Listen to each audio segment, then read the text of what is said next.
pagpapalin po kami Panginoon sa isipan po ito sa tuwa at sa salita Panginoon. At ginawa sa ospital mo na gabayan niyo po kami Panginoon na nawa ay sa pagpuli po namin sa iyo Panginoon ay magsinaayos po ang aming pagpuputi at pagpapit. Malugod-lugod po sa harapan niyo Panginoon. Sa oras na ito, gagawin mo na bigyan po kami ng kalungan Panginoon sa pakikinig po namin ng unang salita Panginoon na nawa ay pakikinig po namin dito ay na sa buhay po namin ito Panginoon may pamumuhay namin Panginoon. Dalangin Panginoon na sa oras na ito na ang mga nanonood sa video po ito Panginoon ay nawa gabayan din po sila Panginoon. Dahil na sila mga kalungan Panginoon upang sa pakikinig po nila ay na isa bumili po nila ito Panginoon. Kaya salamat Ama, inantayin po sa oras na ito ay maging successful po ang pagmumuli namin sa iyo Panginoon at ang gawain ito. Sa pangalan natin ng Jesus.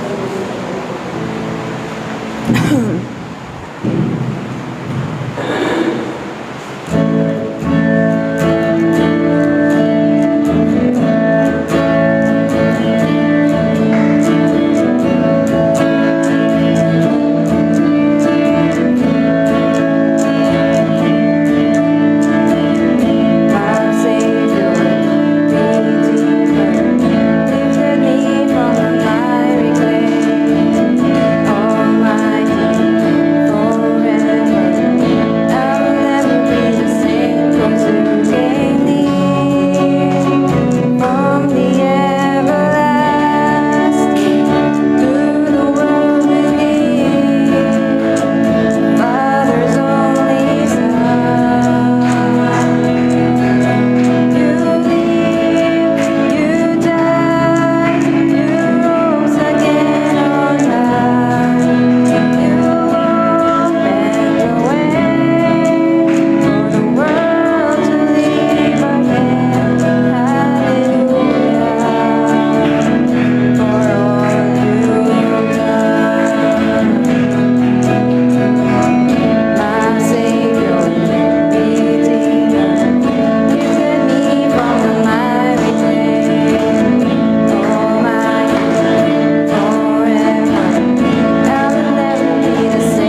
Panginoon at isang magandang umaga.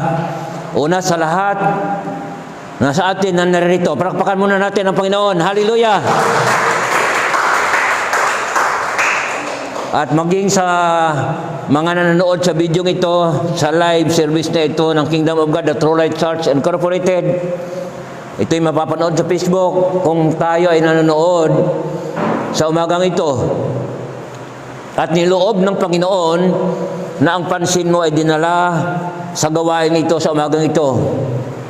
Pagbati mula sa Panginoon, nawa pagpalain kayo ng Panginoon at patuloy ng salita ng Diyos ay patuloy na manahan sa ating isip, sa ating puso, upang nang sa ganon, maging buhay ang salita ng Diyos sa ating buhay. Hallelujah! Ngayong umaga, una sa lahat, alam natin na mayroon tayong dapat ipagpasalamat sa Panginoon sa loob ng isang linggo na nagdaan.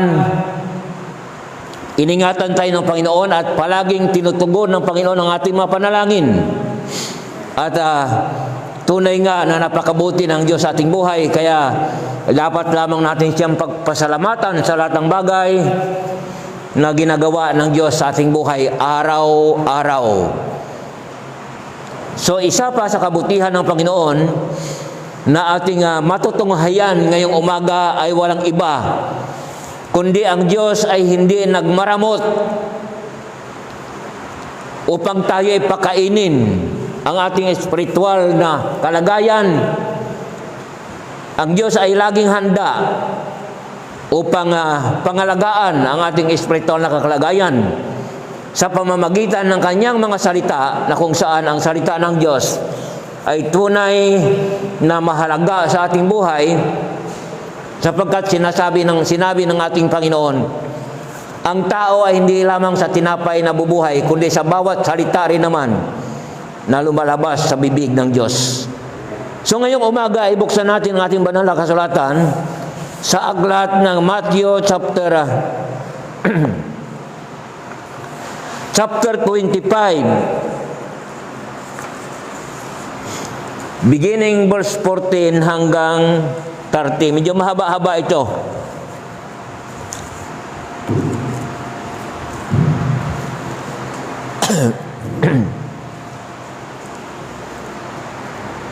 Matthew chapter 25, beginning verse 14 hanggang verse 30.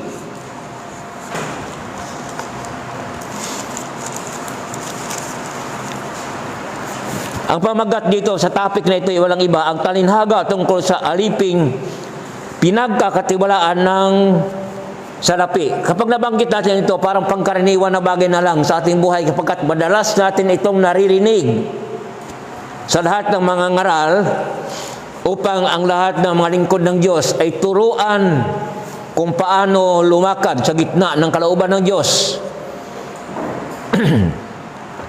So bago natin bulayan, basahin muna natin ang sabi rito sa verse 14, Matthew 25, beginning verse 14, ang paghahari ng Diyos ay maitutulad dito.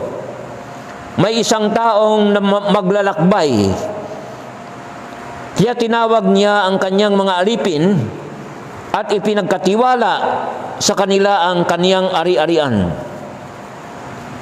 Binigyan niya ng salapi ang bawat isa ayon sa kaniyang kakayahan. Binigyan niya ang isa ng 5,000, ang isa na may 2,000, at ang isa pa ay 1,000.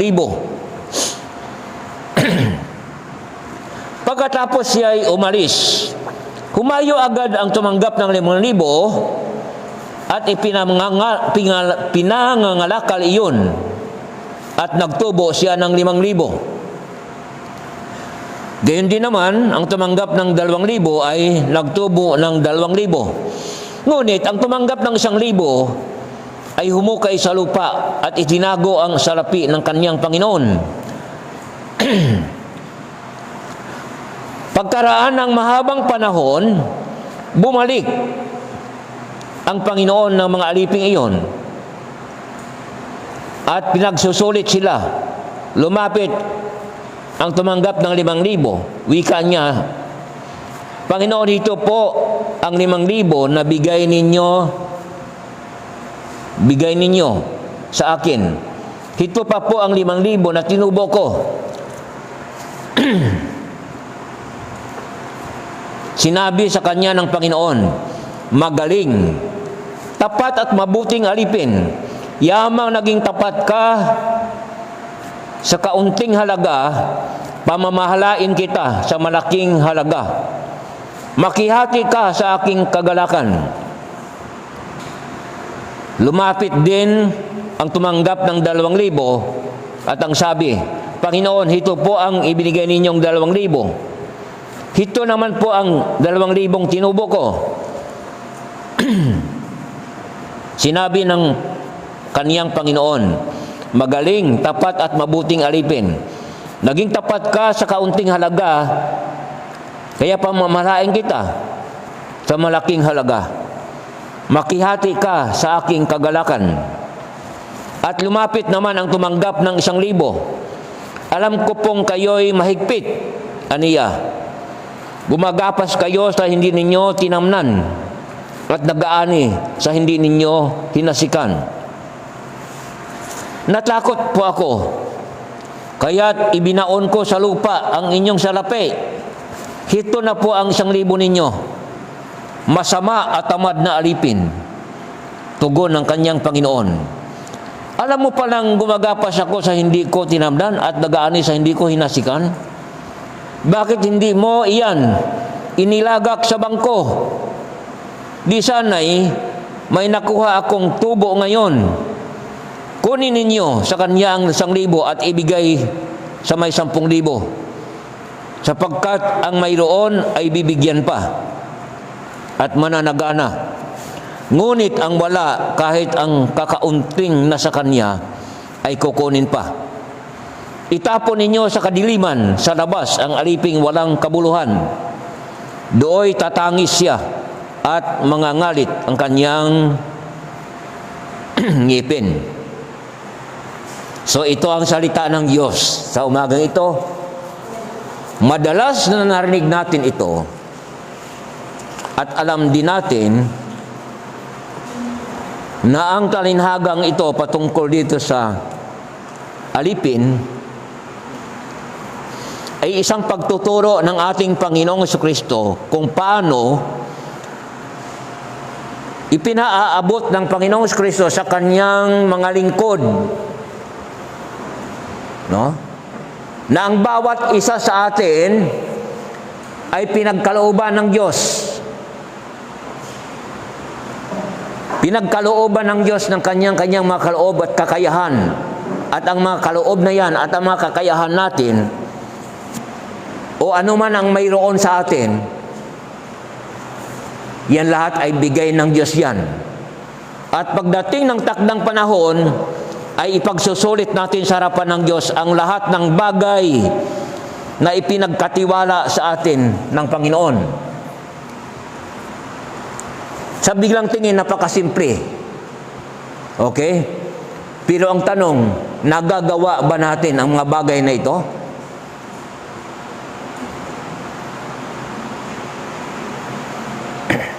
Madalas na nalagay sa isip natin kapag nabasa natin ito, narinig natin ipinapangaral.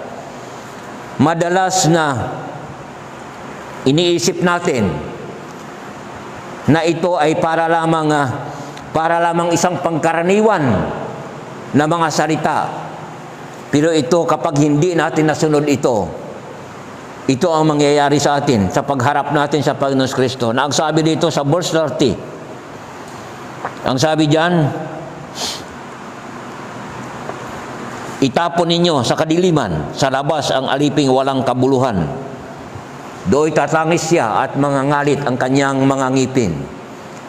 Napakasaklap na buong akala natin ay naglilingkod tayo sa Diyos. Na buong akala natin na sumusunod tayo sa kalooban ng Panginoon. Pero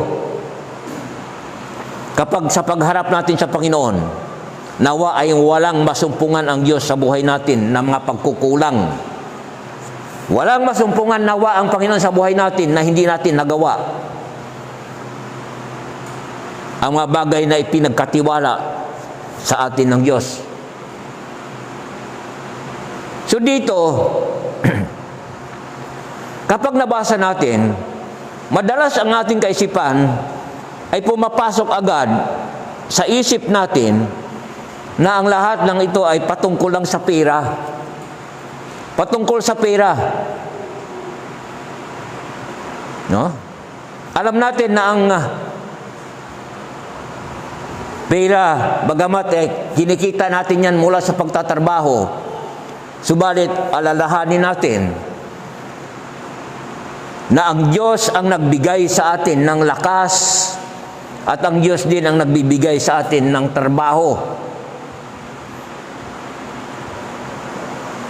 Kung kaya't sa ating paghahanap buhay, kung minsan madalas natin ipinapangaral na ibigay natin sa Diyos ang para sa Diyos at ibigay kay Caesar ang na kay Caesar. Ibig sabihin, tinuturuan tayo nito ng isang matalinong pamamaraan kung paano tayo humawak ng mga pinansyal na bagay. Kaya nga ang sabi ng Panginoon Kristo, huwag kayo mag-ipon ng kayamanan dito sa lupa. Bagkus, mag-ipon kayo ng kayamanan sa langit. Sapagkat dito sa lupa ay mayroong naninira ng mga tanga at kalawang. Subalit kung sa langit kayo mag-ipon ng kayamanan, doon ay walang tanga at walang kalawang na sumisira.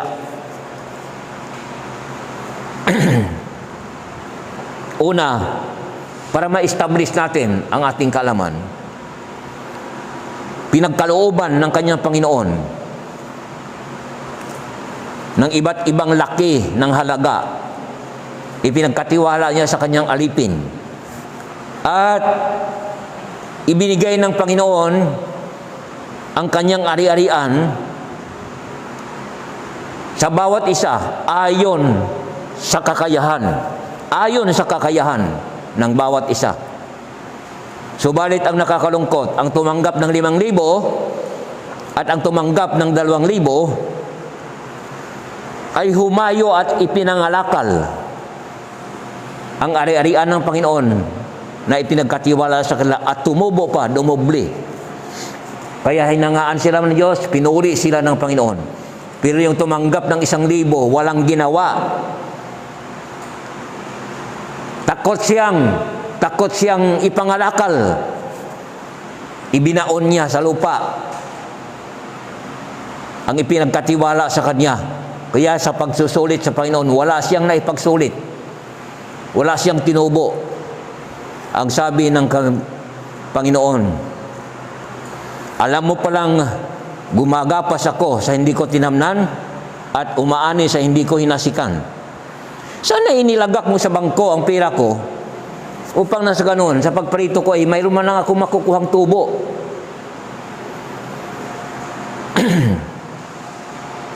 So ito, una tumatalakay ito sa buhay natin. Sa buhay natin, granting na ang lahat ng mga hindi sumasampalataya ay walang kaligtasan. Subalit sa mga sumasampalataya sa ating Panginoong Hesukristo ay tunay na ang buhay natin, nalaman natin na ang buhay natin ay kaloob ng Diyos sa atin. Ang lahat ng ating kakayahan, ang lahat ng ating karunungan, at ang lahat ng ating ang lahat ng mga bagay na nasa atin, ang lahat ng yan, kaloob ng Diyos yan. Kung mayaman ka, binigyan ka ng Diyos ng karunungan kung paano ka makakuha ng kayamanan, etc. Lahat ay kaloob ng Diyos sa atin. Ang lahat ay ipinagkatiwala ng Diyos sa atin. Kung tayo lalaki at babae, at kung mayroon tayong mga anak, ang ating mga anak ay ipinagkatiwala rin yan ng Diyos sa atin. Sapagkat ang Diyos ang may-ari ng lahat ng bagay. Amen po ba? Ang sabi ng Panginoon, ang lahat, ginto at pilak ay akin. Ano man mayroon tayo, yan ay ipinagkatiwala lang ng Diyos sa atin. Maging ang buhay natin ay ipinagkatiwala ng Diyos sa atin yan. At darating ang panahon, ipagsusulit natin yan sa harapan ng Diyos. Kung ano ang ginawa natin dito sa ibabaw ng lupa nung tayo nabubuhay pa. Kung tayo ay nabuhay dito sa ibabaw ng lupa at mayroon tayong tamang pagkakilala sa Panginoon at tamang pananampalataya sa pagharap natin sa Panginoon sa muling pagbabalik ng ating Panginoong Hesukristo, ay tunay na mayroon tayong kagantihan, may gantimpala ang Diyos na ibinigay sa atin dahil sumusunod tayo sa Kanyang kalooban. Subalit kung hindi tayo sumunod sa Kanyang kalooban, alam natin na ang ating tatamuhin ay kapahamakan sa dagat-dagatan apoy ng impyerno, kung saan doon pinaparusahan ang mga kaluluwa na hindi tumalima sa Diyos. So ano ang dapat natin gawin habang may panahon pa? No? Minsan nalilibang tayo. Nalilibang tayo sa buhay na ito, patungkol sa buhay na ito. Mananampalataya ka man, o ikaw man ay hindi mananampalataya, may nakaligtaan tayo na isang bagay. Una, kung hindi ka mananampalataya, nabuhay ka sa ibabaw ng mundo nito na in-enjoy mo ang sarili mong kagustuhan, ginawa mo, hindi mo na naalala ang Panginoon. Ngayon kung mananampalataya ka, maraming bagay ang tinanggap natin na dapat gawin mula sa Panginoon, sapagkat ang pananampalataya ang nagtutulak sa atin na sumunod sa kalooban ng Diyos. Buksan natin mula ngayon, ano ang dapat natin gawin? Sa aklat ng mga ngaral, chapter 12, verse 1. Aklat ng mga ngaral, chapter 12, verse 1.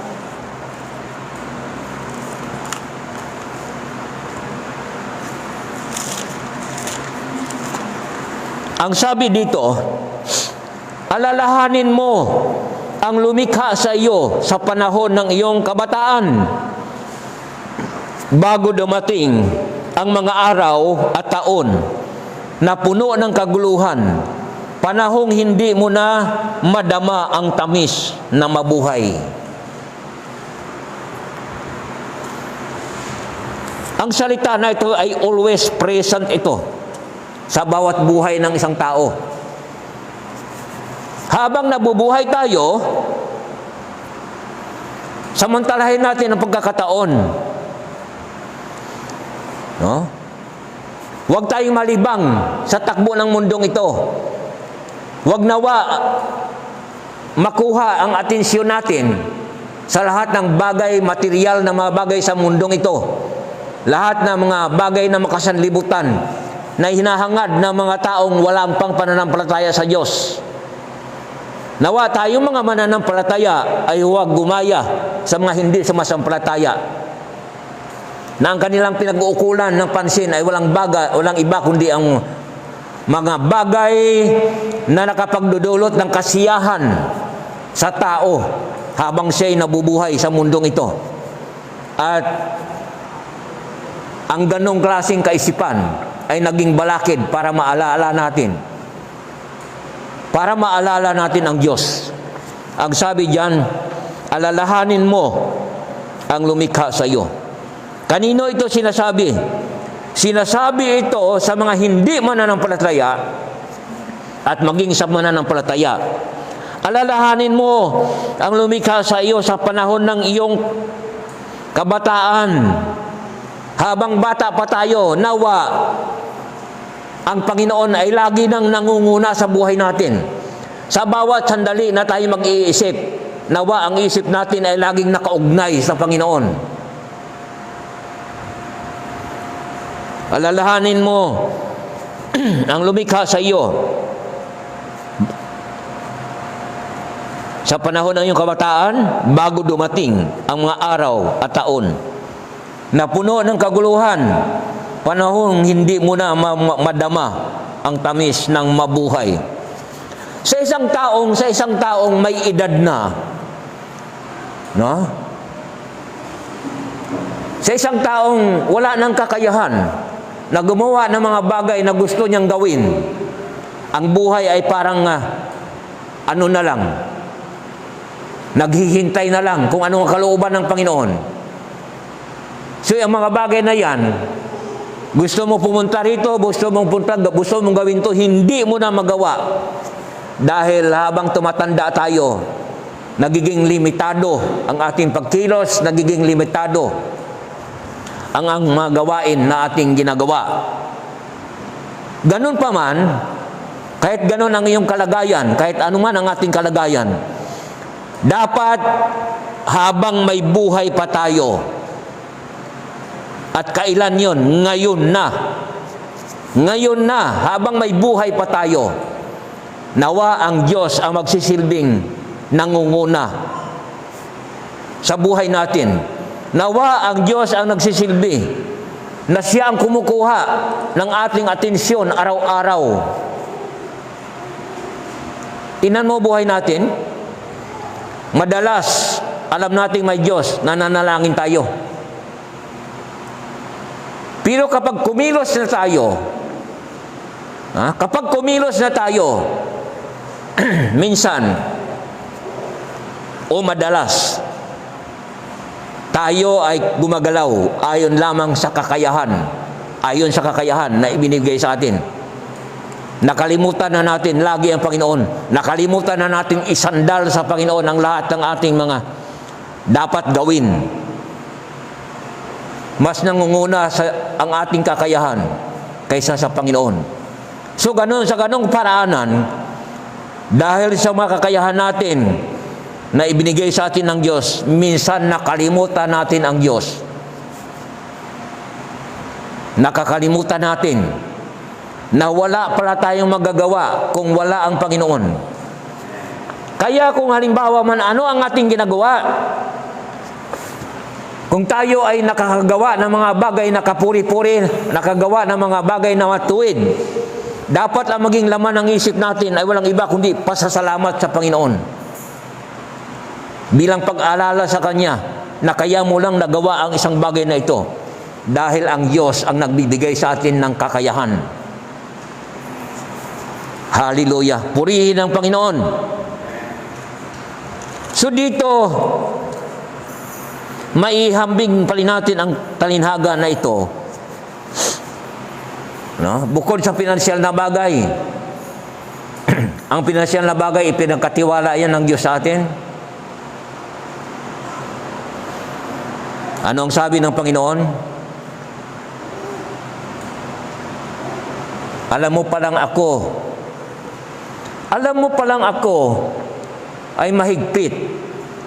Gumagapas ako sa hindi ko tinamnan at nag-aani sa hindi ko inasikan.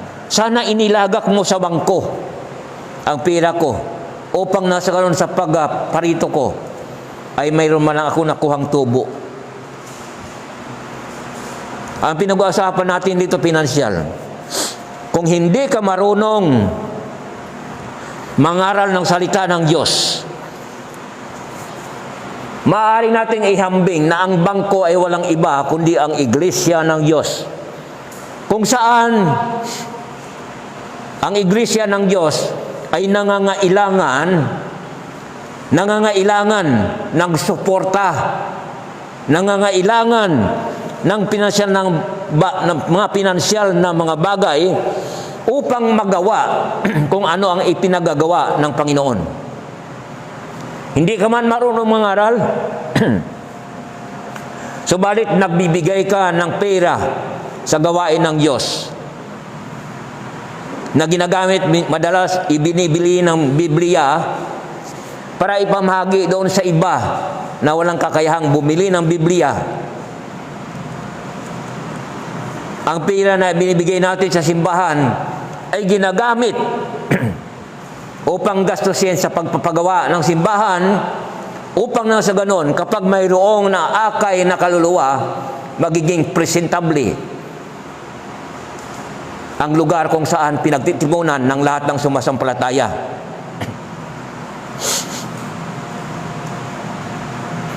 Kaya pagdating natin sa harapan ng Panginoon, pagdating ng araw, masasabi Masasabi ng Panginoon sa atin, anak, kahit di ka marunong nangaral, pero dahil mayroon kang ibinigay, ang nangangaral sa inyo ay mayroong ginamit. Mayroong siyang ginamit dahil sinuportahan mo. Dahil inilagak mo ang mga bagay na pinagkatiwala ko sa iyo, sa aking iglesia. Kaya ngayon, mayroong mga kaluluwa. Mayroong mga kaluluwa na napupunta sa aking kaharian. Dati nag-iisa ka, pero dahil nagtiwala ka sa akin, inilagak mo sa iglesia ang pera mo, naggamit ng namamahala, ng namumuno. Marami ang nakarinig ng salita ng Diyos at dahil sa ipinagkaloob mo. Na dati ikaw lang nag-iisa, ngayon, dahil sa ginagawa mo, ay tumubo pa ng isa pang kaluluwa. Hindi lamang isa, dalawa, tatlo, 10, etc. Dahil nagbigay ka. Dahil inilagak mo ang pira ko sa iglesia at nagamit sa pangangaral ng iyong salita sa alinmang paraan na loobin ng namumuno. Masasabi sa atin ng Panginoon, halika, pumasok ka sa kahariang inihanda ko para sa inyo mula pa ng likhain ng sanlibutan. So dito, bukod dito sa pinansyal, tumutukoy ito sa mga kakayahan o talento na ibinigay sa atin ng Diyos. No? Kailan pa natin? Alam mo, iba-iba yung ating kakayahan. Buksan natin ang ating Biblia sa aklat ng Roma, chapter 12. Romans chapter 12, beginning verse 4 hanggang 8.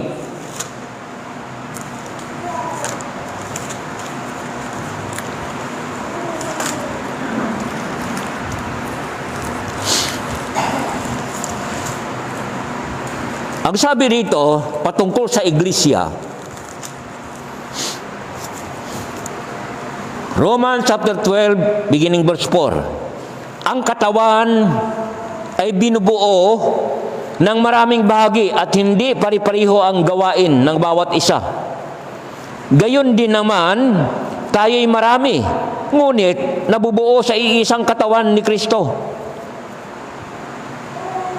At isa't isa'y bahagi ng iba. Yamang mayroon tayong mga kaloob na magkakaiba, ayon sa kagandahang loob ng Diyos sa atin, gamitin natin ang mga kaloob na iyan. Uulitin ko pagbasa, nawa ang salita ng Diyos ay matanim sa isip natin. Ang sabi diyan, yamang mayroon tayong mga kaloob na magkakaiba ayon sa kagandahang loob ng Diyos sa atin, gamitin natin ang mga kaloob na yan. So kung ano pala ang mga kaloob na mayroon tayo, utos ng apostol mula sa Panginoon, naggamitin natin ang mga kaloob na yan. At ano-ano ba ang mga kaloob na yan? Ang sabi rito, kung pagpapahayag ng kalooban ng Diyos ang ipinagkaloob sa atin, ipahayag natin ito ayon sa sukat ng ating pananampalataya. Kung paglilingkod, maglingkod tayo. Magturo ang tumanggap ng kaloob na pagtuturo. At mangaral ang may kaloob na pangangaral. Kung pag-aabuloy, mag-aabuloy ng buong kaya. Kung pamumuno, mamuno ng buong sikap. Kung paggawang gawa, gawin ito ng buong galak. Okay? So ito ang salita ng Panginoon. Una, iba-iba ang mga kaloob na ibinigay ng Diyos sa atin. Ang sabi diyan, kung pagpapahayag ng kalooban ng Diyos ang ipinagkaloob sa atin, ipahayag natin ito ayon sa sukat ng ating pananampalataya. Una, kung kung nararamdaman natin na mayroon tayong mithiin at kung mayroon tayong kakayahan na magpahayag ng salita ng Diyos, pero hindi ganun kadali yun, ha? Bago dumating ang mga kaloob ng pagpapahayag ng salita ng Diyos, una, inilagay ng Diyos sa puso mo yan. Inilagay ng Diyos sa puso ng tao yan, na ganito ang gagawin mo. Dito kita gagamitin. Hindi ko mo nagpapahayag ka ng salita ng Diyos, automatic, magpapahayag ka lang nang wala kang nalalaman. Bumibilang ka rin ng taon, pag-aaral, pagsisikap, pagsasaliksik ng maraming bagay, sapagkat alam mong tumanggap ka ng tungkulin ng pagpapahayag ng kalooban ng Diyos.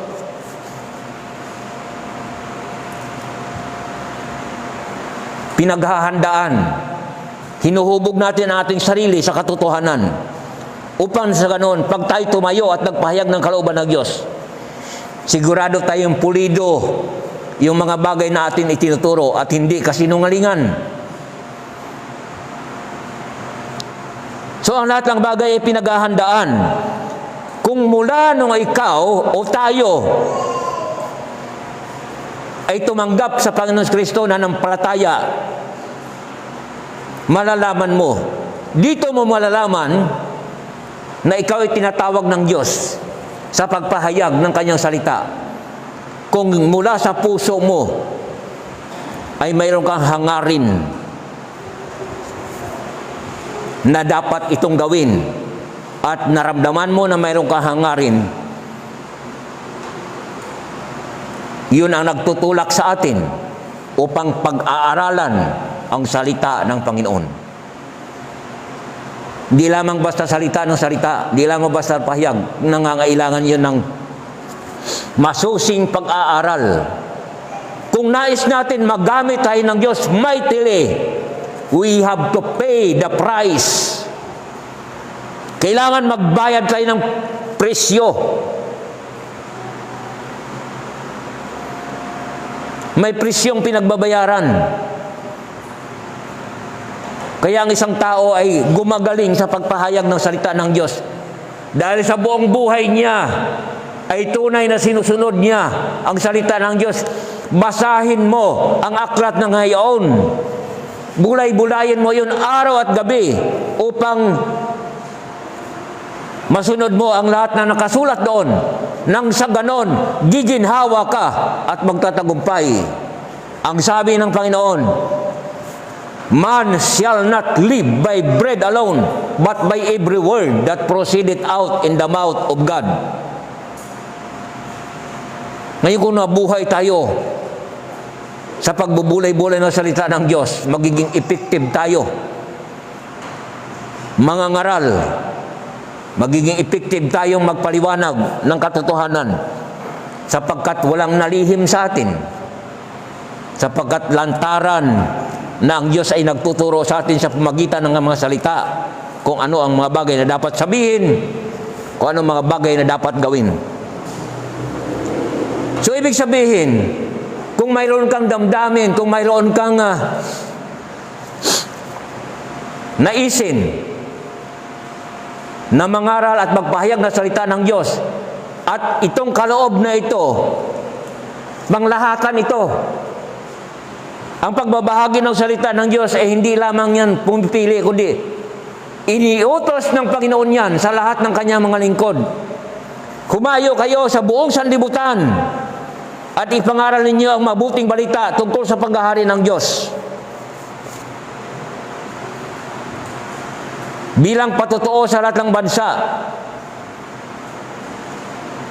At saka darating ang wakas. Ang sabi sa Matthew 24, mula 13 hanggang 14, but the one who endures to the end shall be saved. And the gospel of the kingdom shall be preached to the whole world as a testimony to all nations. And then the end will come. Utos yan, mandatory yan. Kaya dapat nasain ng bawat mananampalataya ang paghahayag ng kalooban ng Panginoon. Pangalawa, kung paglilingkod, maglingkod tayo. Okay, wala kang kaloob sa pagpapahayag, pero mayroon kang kaloob na maglingkod sa Diyos. Ano ba ang mga gawain sa paglilingkod sa Panginoon? Ang gawain ng isang mananampalataya para mapaglingkuran ang Diyos, una, nagpapasakop siya sa namumuno sa iglesia.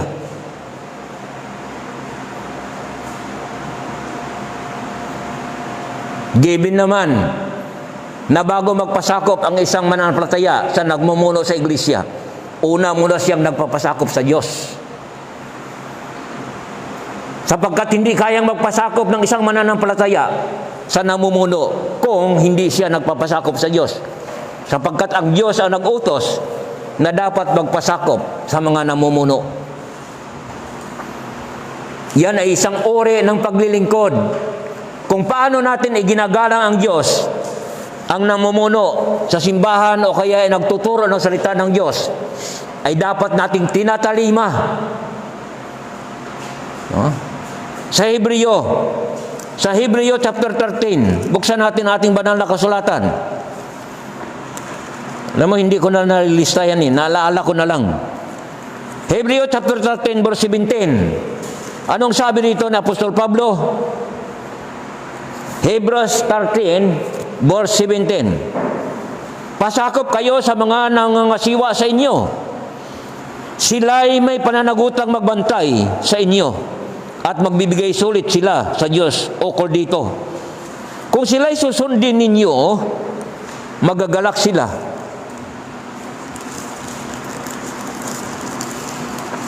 Magagalak sila sa pagtupad ng kanilang tungkulin.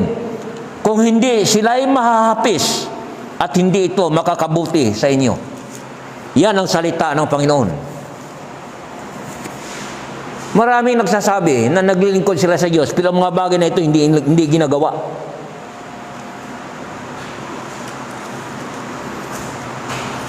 Naglilingkod ka saan? Sa sarili mo lang? Kinikilala mo lang ang Diyos, subalit ang mga kapatiran, hindi mo kinikilala? Ang mga nagpapakahirap magbahagi ng salita ng Diyos, hindi mo kinikilala? Kapag ang tinuturuan ay natututo ng salita ng Diyos at sumusunod sa itinuturo, ang mga nagtuturo, ang mga nangangasiwa ay magagalak sila. Pero kung hindi ito makakabuti sa iglesia. Imagine mo, kung ilang panahon na, dekada ang nakaraan na tinuturuan ng salita ng Diyos. At magpahanggang ngayon ay wala pang bunga. Ano mangyayari sa hinaharap? Anytime pwedeng dumating ang Panginoon. Kung hanggang ngayon wala pa tayong naaakay na kaluluwa sa harapan ng Diyos. Sapagkat ang buhay natin na hindi natin inaayos sa harapan ng Panginoon. Ang lahat ay nagkasala. Wala namang karapat-dapat sa Diyos Subalit, kung naintindihan natin na tanggapin natin si Yesu Kristo, dapat ang buhay natin ay isinantabi na natin ang lahat ng mga kagustuhan natin. At naging priority sa buhay natin ang pagsunod sa kalooban ng Diyos. Iyan ay bahagi ng paglilingkod. Kaya natin ginagawa dahil naglilingkod tayo sa Diyos. Ang sabi yan, kung paglilingkod, maglingkod tayo. Magturo ang tumanggap ng kaloob na pagtuturo.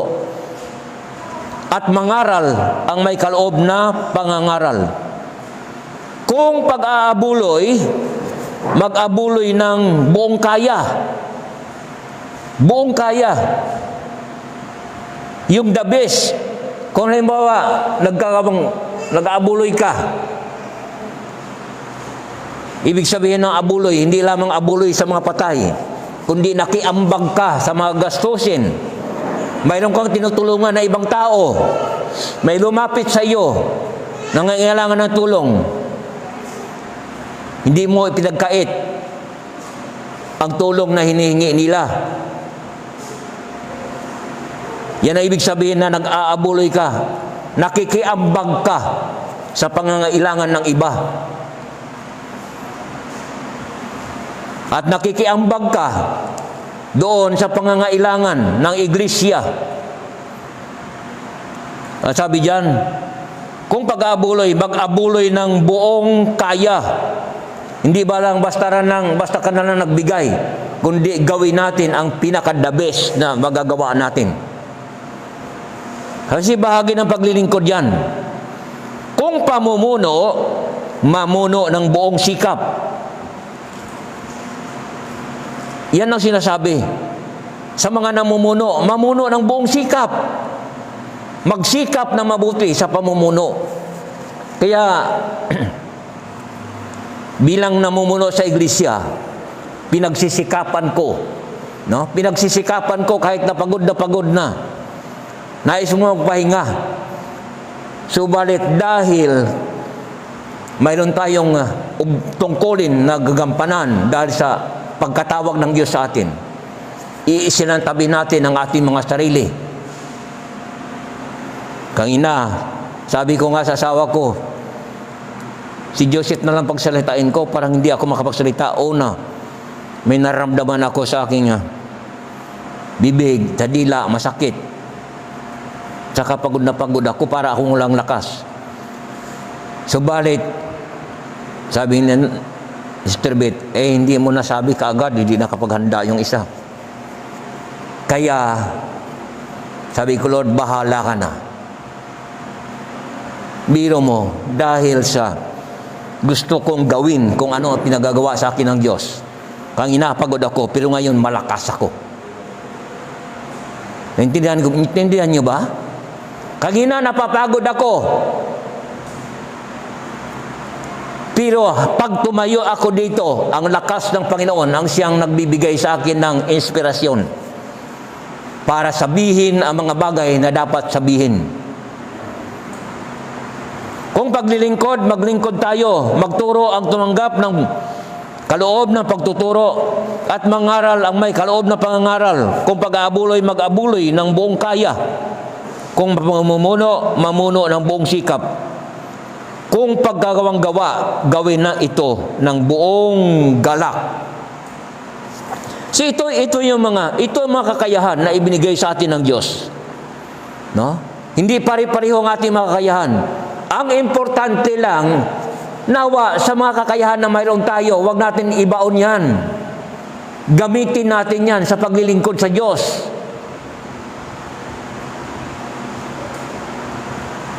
Ay kung minsan, halimbawa lang, madalas kong sinasabi,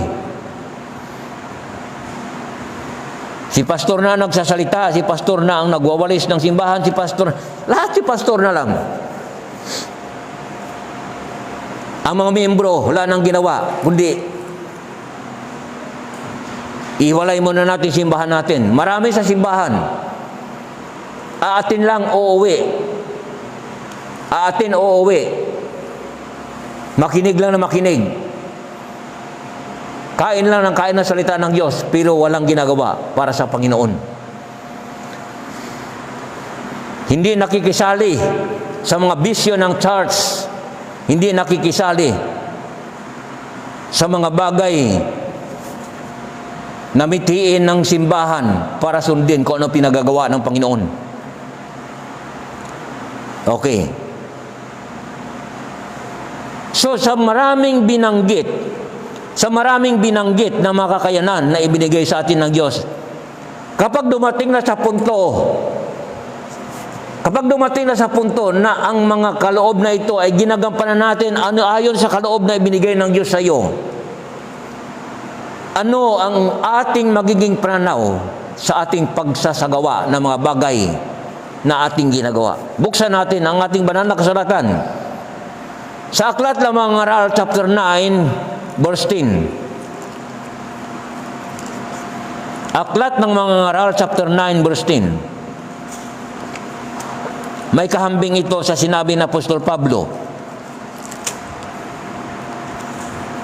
sa aklat ng Roma chapter 12. Mga aral chapter 9 verse 10, ang sabi dito,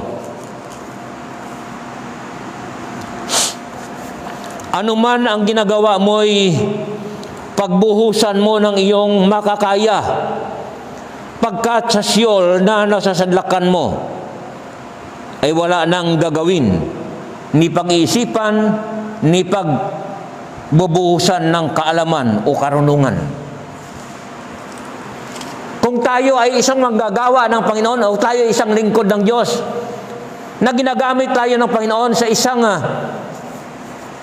gawain na kung saan ginamit tayo ng Diyos sa kakainan kung ano mayroon tayo, sapagkat hindi natin ipinagdamot ang talento natin sa Diyos.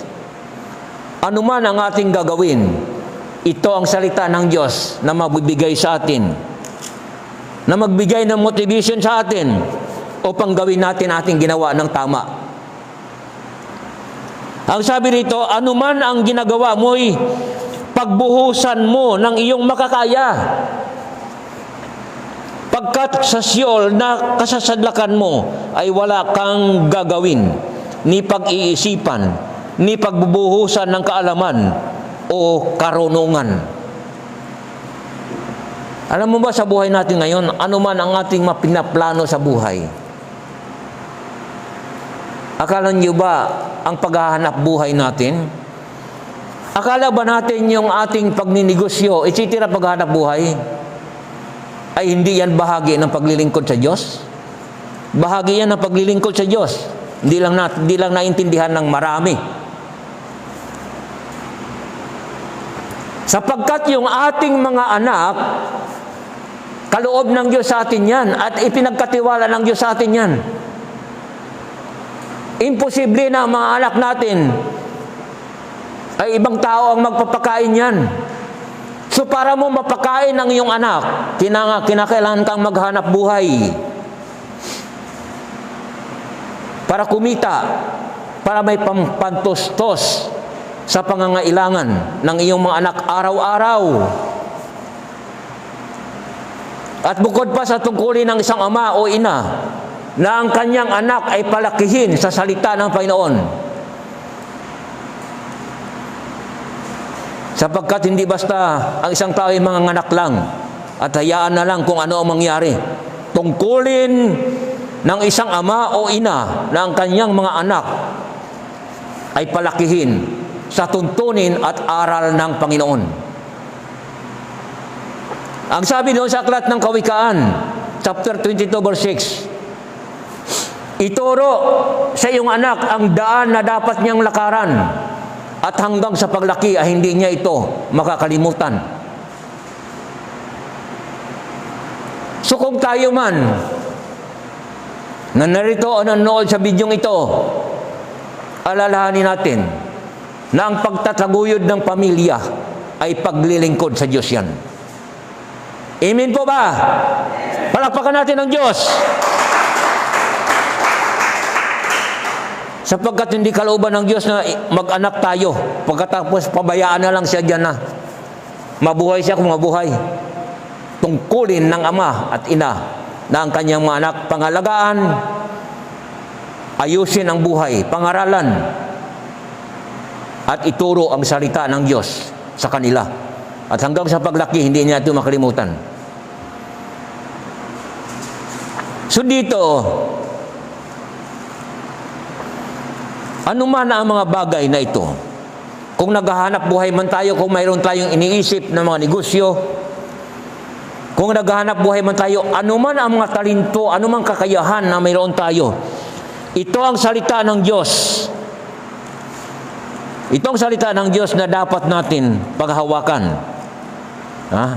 Hindi basta gumawa tayo ng hakbang para sa paghahanap buhay, gumawa tayo ng hakbang kung ano ating gagawin, ay ilagay mo na lang sa bahala na.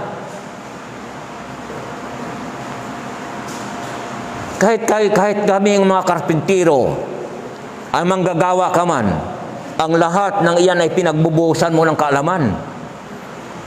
Ano man ang kaya mong gawin, ginagawa natin ay pinakadabis dyan. Yun ang gusto ng Diyos. Kaya nasabi ni Haring Solomon, ano man ang ginagawa mo, ipagbuhusan mo ng iyong makakaya, pagkat sa siyol na kasasadlakan mo ay wala kang gagawin, ni pag-iisipan, ni pagbubuhusan ng kaalaman o karunungan. Alam mo, bilang isang manggagawa, galit ako sa kapwa manggagawa na ang ginagawa niya ay basta na lang magawa, hindi niya inaayos. Kaya madalas kami mag-uusap ni Brother Piring. Pag tinatanong namin mga kasama, ayos na ba yan? Pwede na yan. Ano pwede na yan? Ang tanong, pwede na ba? Pwedeng pwede. Hindi dapat pwede na yan.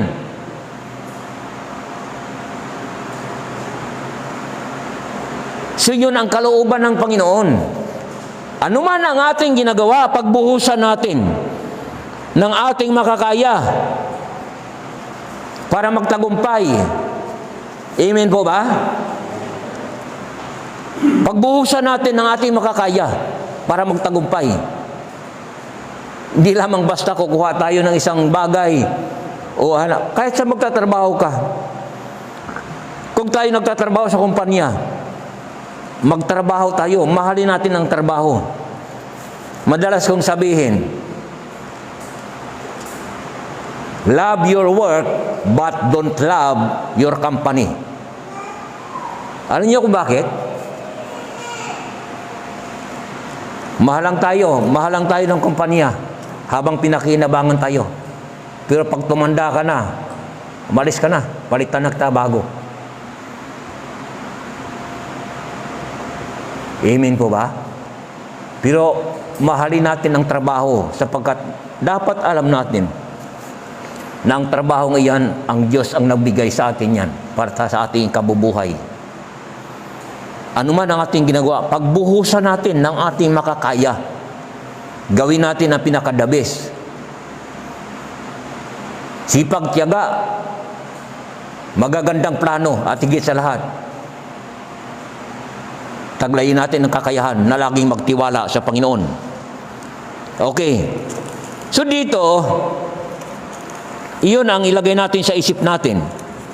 Ano man ang ating gagawin, pagbuhusan natin. Pagkat pag namatay, sabi doon, sa siyol ay wala ka ng pag-iisipan. Ibig sabihin ng siyol, kapag namatay tayo, ang mga kakayahan na ibinigay ng Diyos sa atin, lilipas din yan. Mawala yan kasama ng mamatay ating katawan. At doon sa libingan, wala ka nang dapat pag-isipan. Kaya habang nabubuhay, gawin natin ang mga bagay na ating nalalaman para magtagumpay upang nasa ganon ang paglilingkod natin sa Diyos ay hindi mawala ng kabuluhan. Okay.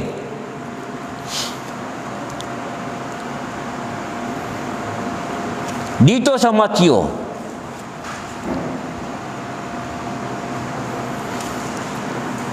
Matthew chapter 13 verse 44.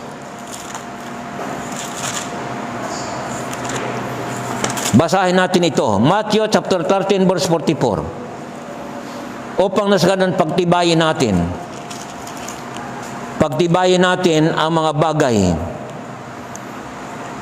na nasa sa atin.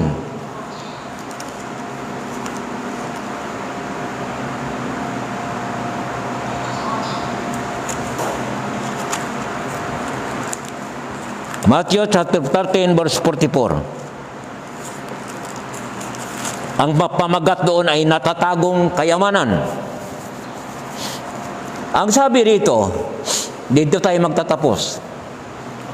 Ang sabi dito, ang paghahari ng Diyos ay katulad ng kayamanang nakabaon sa isang bukid.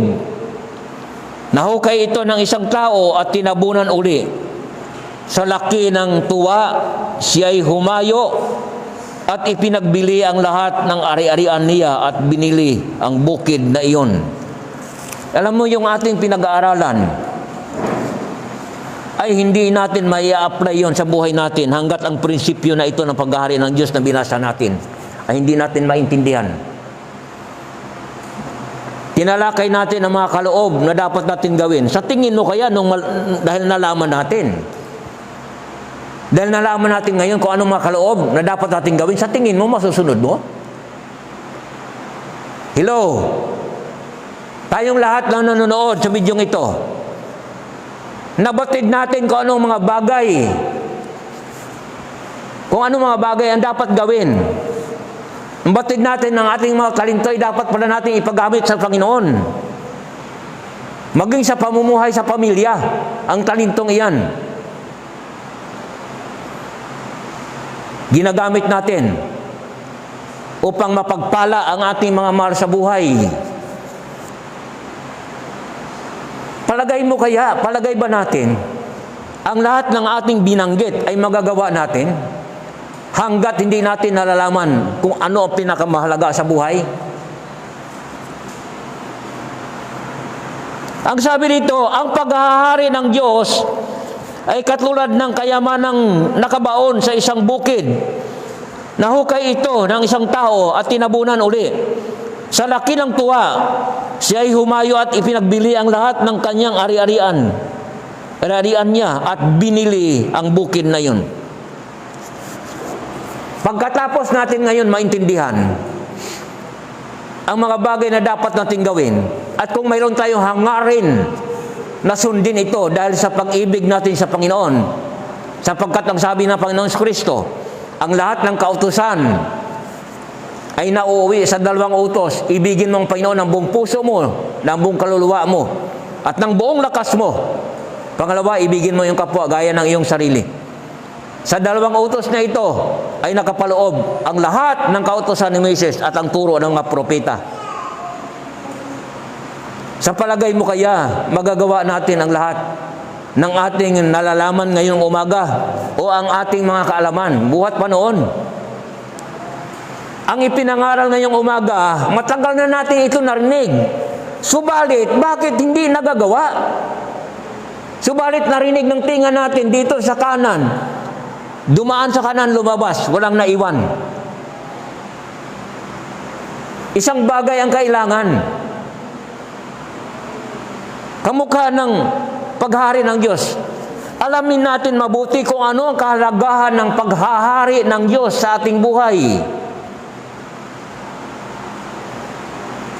Hindi natin masusunod ang anumang ipinagagawa ng Diyos sa atin hanggat ang buhay natin, hanggat kung anong mayroon tayo hindi natin kayang ipagpalit sa paghahari ng Diyos. Amen po ba? Hindi natin kaya. Kung hindi darating sa buhay natin na ang buhay natin ay talikuran natin at harapin ang buhay na nakaugnay kay Hesukristo. Mamaya pagbaba natin, narinig natin dito. Ha? Narinig natin na dapat pala natin ipagamit ang mga talento natin. At ilang bisis na ipinangaral to. At ilang bisis na narinig ito sa ibang mga simbahan. Pero, nagbunga ba? Nangyari ba? Tanong natin sa ating mga sarili, nangyari ba? Nasunod ba? Nagawa ba natin? Hindi. Isang dahilan kung bakit hindi nagagawa. Bakit? Kasi mas nangingibabaw ang pagmamahal natin sa ating sarili kaysa pagmamahal natin sa Diyos. Kapag gano'n ang mangyari, huwag tayong umasa ng kaligtasan. Kahit dito pa tayo sa simbahan tumira, wala kang kaligtasan hanggat ang salita ng Diyos ay hindi natin isinasagawa sa ating buhay.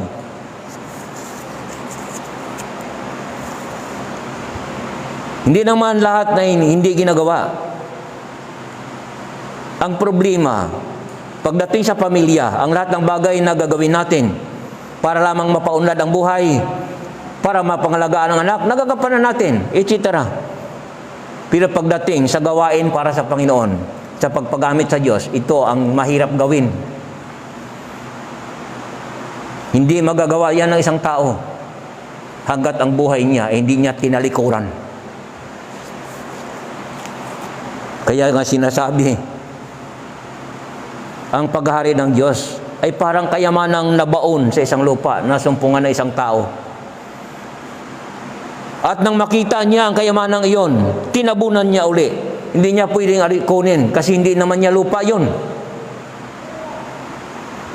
Hindi niya pwedeng angkinin kasi yung pinagbaunan ng kayamanan, hindi niya pag-aari. Makakasuhan siya kapag siya naghukay doon at nakita ng may-ari. Kaya humayo siya, ipinagbili niya ang kanyang mga ari-arian at bumalik siya at binili niya ang lupang iyon para maangkin niya ang kayamanan. So ganun din sa ating buhay. Nawa maintindihan natin na ang tunay na kayamanan ay walang iba kundi ang tamang pagkakilala sa Diyos, ang tamang relasyon sa Diyos. Ang tunay na kayamanan ay yung buhay na nakaugnay sa Panginoon. At kung ating buhay ay nakaugnay sa Panginoon, dapat lang na kung anong kalooban ng Panginoon na siya ang ating ginagawa. Minsan abalang-abala tayo, minsan balisang-balisa tayo sa mga bagay sa sanlibutan na ito. Marami tayong kailangan, nanalangin tayo para matupad ang mga bagay na hinahangad natin. Pero bakit hindi nangyayari? Kasi hindi natin ibinibigay ng totohanan ang buhay natin sa Diyos. Ibigay natin ng buong buo.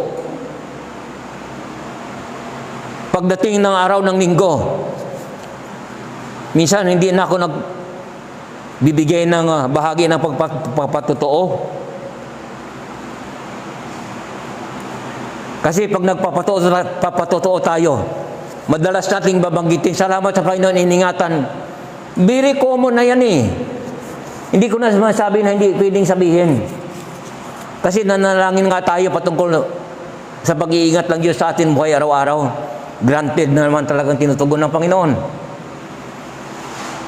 Pero pagdating natin sa pangapatotoo, ni minsan bihira ang nagsasabi, nabasa ko ang salita ng Diyos. Ito ang pinagagawa sa akin ng Panginoon. Dahil ito ang pinagagawa sa atin ng Panginoon, unti-unti na bago ang buhay ko. Nung sundin ko ito, nag-iba ang isip ko. Ang dati kong kaisipan ng mga makasanlibutan, ngayon, ang pinagtuunan ng isip ko ay walang iba kundi yung buhay na hahantong sa langit. Bihira ang nagsasabi na bagamat sa buhay na ito, nagtatrabaho ako at buhay ako para kumita ng pera. Pero ang buhay dito, pansamantala lang ito. Ang pinag-uukulan ko ng pansin ay kung paano ko magawa ang kalooban ng Diyos. Sapagkat, bakit ko kailangan na gawin ang kalooban ng Diyos? Sapagkat yan ang katibayan na ang buhay ko ay pinaghaharian ng Panginoon. Ang lahat ng mga bagay na sa atin, itakwil natin at nasain natin na maangkin kung ano ang mayroon ng Diyos. Hello? Naintindihan natin? Hanggat ito hindi natin naintindihan, take note, hindi magbabago ang buhay natin. Kung ano ka ngayon, bukas ganun ka pa rin. Hanggang sa tumagal ganun ka pa rin. Ang nangyayari, upo tayo, pakinig. Walang nangyayari sa buhay natin. Hindi lumalago ang ating pananampalataya. Para malaman natin kung lumalago ang ating pananampalataya, itinuro ko na yung 5 steps for Christian growth. Walang iba. Una, pagbabasa ng salita ng Diyos. Masipag kang magbabasa ng salita ng Diyos. Pangalawa, masipag kang manalangin at kapag nananalangin ka, mataimtim ang iyong panalangin kasi puso mo nakaugnay sa Panginoon. Pangatlo, nagiging masipag ka. Sa pagdalo sa gawain. Masipag ka sa paglingkod. Hindi ka nahuhuli. Lagi kang nangunguna. Kasi uhaw ka lagi sa Panginoon. Pang-apat, mayroon kang patotoo. Testimonya na ang iyong buhay ay binago ng Panginoon. At panglima ay walang iba, kundi mayroon kang nasain na ibahagi ang salita ng Diyos sa ibang tao.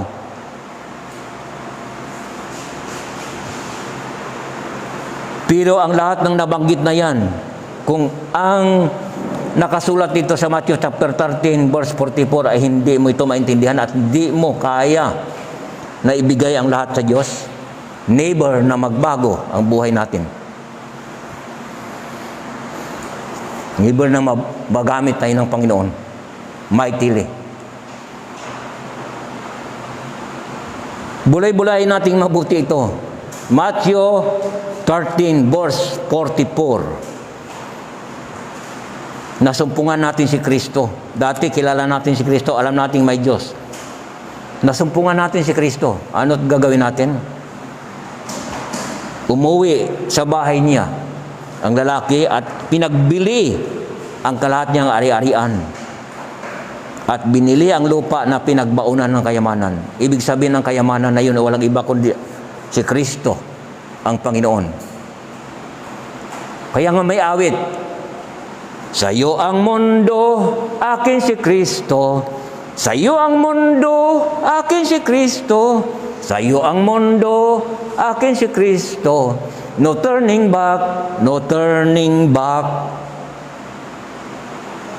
Naimbento ang kantla na yon dahil dito sa mga verses sa Bible na ito.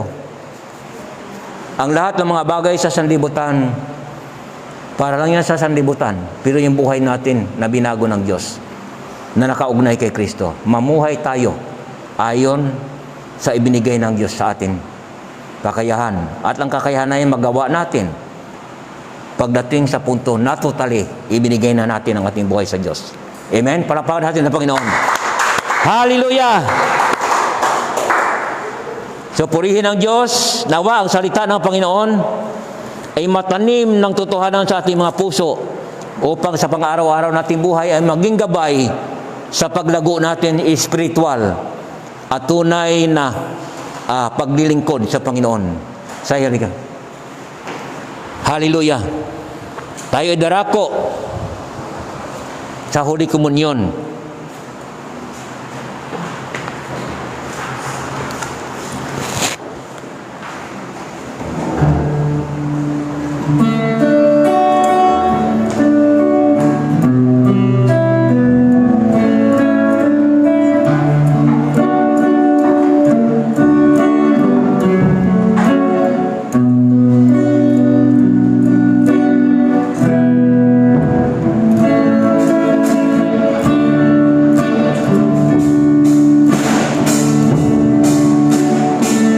Panginoon, maraming salamat, Ama, sa umaga pong ito.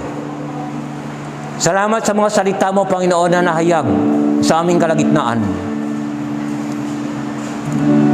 Nawa ang salita mo, Panginoon, ay tunay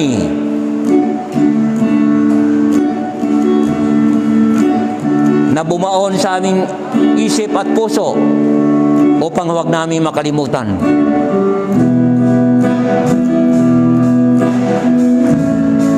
Bago tayo magkomunyon, dumako muna tayo sa panalangin.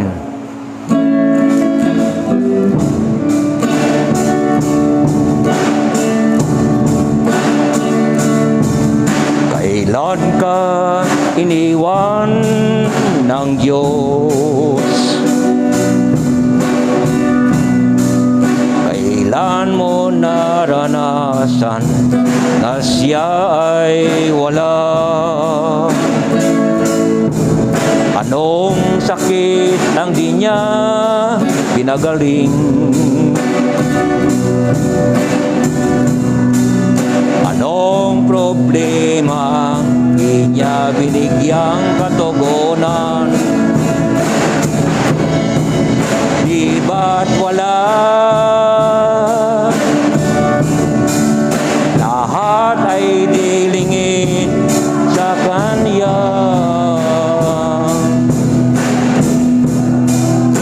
At huwag mabahala, hindi tayo kailan bibiguin at di pababayaan ng Diyos.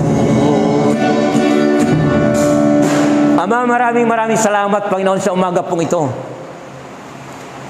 Patuloy ko po, Panginoon, nilalapit sa iyo ang bawat isa na naririto ngayong umaga. Lord, in the name of Jesus, patuloy kong inilalapit sa iyo ang aking buong pamilya. Una ang sarili ko, Panginoon. Lord, Kahit ano man ang gawin namin, Panginoon, kung wala ka sa aming buhay, wala kaming magagawa. Kaya dinadalangin ko, Lord, na patuloy kang manahan sa aming puso sa pamamagitan ng banal na Espiritu upang ang kalakasang espiritual ay patuloy naming maranasan araw-araw. Lord, patuloy, Lord, ang pag-iingat mo sa amin, sa buhay ko, sa buhay ng asawa ko, sa buhay ng mga anak ko, kay Marvin, kay Marian, kay Joseph at kay Jeffrey, sa buhay ng mga manugang ko, kay Aubrey, kay Joan, kay Rin, sa buhay, Panginoon, aking mga apo, kay Cyril, kay Ruth, kay Janjan, kay Hannah, kay Melmel, Panginoon, kay Angel, kay Aba, kay Aria, at saka kay Aya. Sa buhay, Panginoon, aking kapatid, sa atin Narsing, si Manang Claring.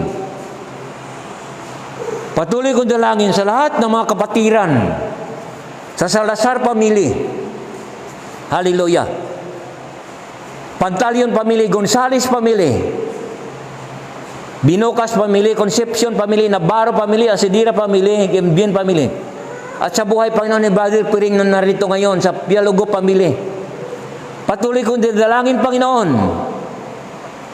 na kayo po patuloy na mag-ingat sa amin. Lord, in the name of Jesus, hayaan mo ang makapangyarihan mong kamay ay dumako sa amin, Panginoon. Pagpalain mo po, Panginoon, bawat isa. At anuman, Panginoon, ang aming kahiligan sa iyo. Anuman, Panginoon, ang aming dinadaig sa iyo. Lord, this is the time, O God, na aking hinihiling. Katagpuin mo, Panginoon, ang pangangailangan ng bawat isa. Hallelujah. Ang lahat ng mga problema ko, Panginoon, problema ng bawat isa. Kay Brother Piring, mga problema niya sa buhay ni John Marco, patuloy na ingatan sila. Sa kanyang mga anak, kay Glasha, kay Glenn, Panginoon, kay Jima at saka kay Glisel, patuloy silang ingatan. Lalo na si Brother Piring, Lord. Hallelujah. Patuloy mong ingatan, Lord. At patuloy na pagpalain. Salamat, Ama. Maging ang aming mga kaibigan, si Dr. Franco, Dr. Attorney Ray Pabilona, Panginoon, maging aking magiging inaanak sa Nazarenos, Panginoon, sa buhay ni Maria Luis. Lord, in the name of Jesus, maging si Dr. Juanico, patuloy mo ingatan kanilang mga sa buhay. At para sa lahat ng mga kapatiran, patuloy kong dinalangin nawa ang bawat isa na kakilala sa iyo ay maglingkod ng totohanan. Salamat, Ama. Pagpalain mo po kami ngayong umaga, bukas at magpakailan pa man. In the name of Jesus. Amen. Amen. Palakpakan natin ang Diyos.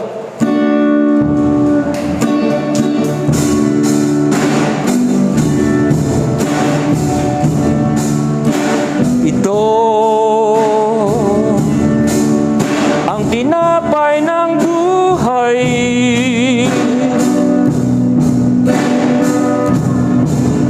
kanin mo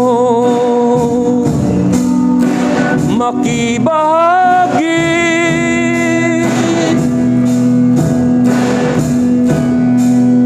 Yan ang katawan ni Kristo na para sa iyo doon sa Kalbaryo ay naghirap.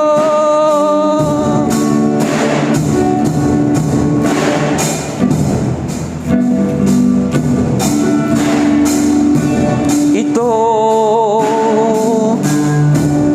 ang saro ng bagong tipan,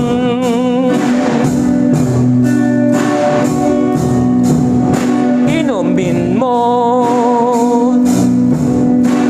mag-iisa.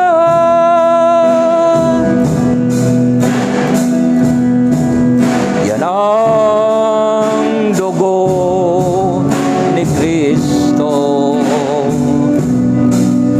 na para sa iyo doon sa Kalbaryo ay tumigil.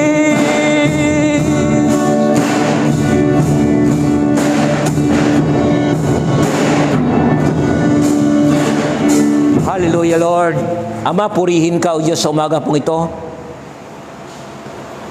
Itaas natin ang tinapay na ito na sumisimbolo sa katawan ng ating Panginoon Kristo. Isagawa natin ito na mayroong kabanalan.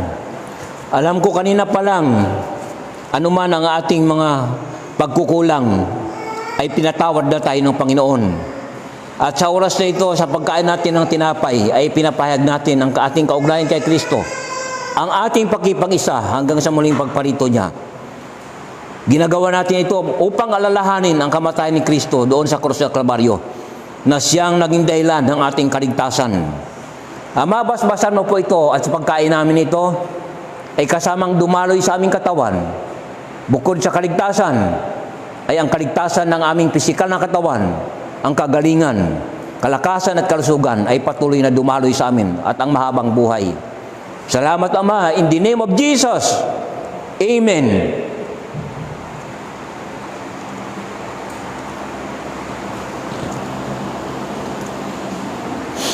Panginoon, narito po, Panginoon, ang saro ng bagong tipan. Ang Diyos na naglalaman, Panginoon, ng Diyos na ito, ang saro na naglalaman ng Diyos na sumisimbolo sa dugo mo, Panginoon. Sa pag-inom namin ito, Panginoon, Lord, ipinapahayag namin ang kamatayan ni Jesucristo. At sa pag-inom namin ito, silyuhan mo, Panginoon, ang aming kaligtasan. At Lord, sa pag-inom namin ito, hayaan mong lukuban kami ng iyong kapangyarihan at iligtas sa anumang balakid, sa anumang gawa ng kaaway. In the name of Jesus, Amen. Thank you, Lord. Panginoon, maraming salamat. Salamat po, Panginoon. At sa umaga pong ito, O Diyos, darako kami, Panginoon, sa isang bahagi ng pagsamba, walang iba kundi ang pagkakaloob sa iyong gawain. Ito ang pagkakataon, Panginoon, sa buhay ng bawat isa, na kami ay maipakita namin ang paghahari mo sa buhay namin. Na anuman na mayroong pinagkaloob mo sa amin, ay handa kaming ikaloob sa iyo para na sa ganun, O Diyos, magamit mo kami sa ikaliligtas ng maraming tao. Alam kong may magagawa ang Diyos.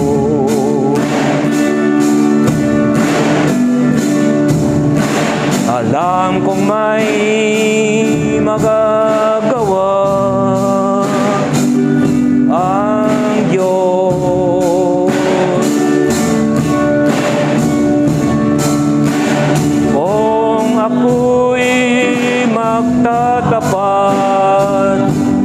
sa Kanya ay susunod. Alam kong may magagawa ang Diyos. Alam kong diringgin ng Diyos ang samo ko. Alam kong diringgin ng Diyos ang samo ko. Kung ako'y magtatapat sa Kanya ay susunod. Alam kong diringgin ng Diyos ang samo ko. Lord, maraming salamat, Ama. Salamat, Panginoon, sa oras na ito na pinagkaloob mo sa amin. Salamat, binigyan mo kayo ng pagkakataon na ikaw ay sambahin at purihin, Panginoon. Salamat sa mga salita mo aming narinig. At sa oras na ito, Panginoon, basbasan mo ang mga kaloob ng iyong mga anak upang, Diyos, ay patuloy magamit sa iyong gawain. Lord, ang bawat anak mo nagkaloob, maging hindi lang kakayanang magkaloob, patuloy mo silang pagpalain upang sa sunod na gawain ay magamit din ang kanilang buhay sa pakikibagbahagi sa iglesia. Salamat po, Panginoon. Maraming salamat. I speak blessing, Panginoon, sa bawat isa. At mula sa oras din sa pagbaba namin, hayaan mo, Panginoon, ng kapangyarihan mo siyang sasama sa amin. Ang presensya mo, Panginoon, lagi naming madadama. At ang pamatnubay ng Banal na Espiritu ay laging sasama sa amin. At patuloy, Panginoon Lord, dalangin ko, pagtagumpayin mo, Diyos, ang lakad ng bawat isa na ayon sa iyong kalooban. Salamat, Ama, maging sa mga anak mong nanood, Panginoon, sa bidyong ito. Pinaabot ko, Panginoon, ang pagpapala mo sa kanila. I speak blessing of God in the name of Jesus. Amen. Amen. Thank you, Lord. Hallelujah. To God be the glory.